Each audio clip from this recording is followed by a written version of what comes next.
ദൈവനാമത്തിന് മഹത്വമുണ്ടായിരിക്കട്ടെ.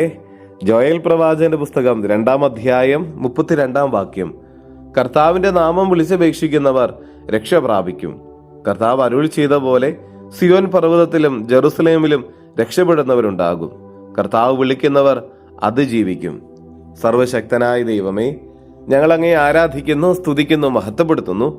കർത്താവെ, ഇന്നത്തെ ദിവസം നീ ഞങ്ങൾക്ക് നൽകിക്കൊണ്ടിരിക്കുന്ന എല്ലാ കൃപകൾക്കും അനുഗ്രഹങ്ങൾക്കും സംരക്ഷണത്തിനും ഞങ്ങൾ നന്ദി പറയുന്നു.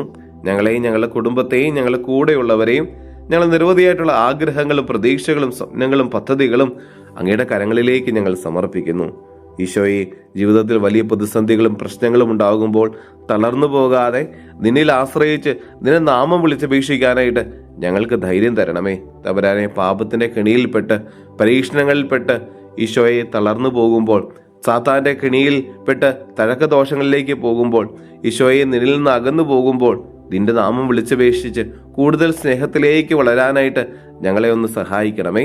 നമ്മുടെ കർത്താവ് ഈശോ മിശിഹായുടെ കൃപയും പിതാവായ ദൈവത്തിന്റെ സ്നേഹവും പരിശുദ്ധാത്മാവിന്റെ സഹവാസവും നമ്മെല്ലാവരോടും കൂടി ഉണ്ടായിരിക്കട്ടെ, ഇപ്പോഴും എപ്പോഴും എന്നേക്കും. ആമേൻ.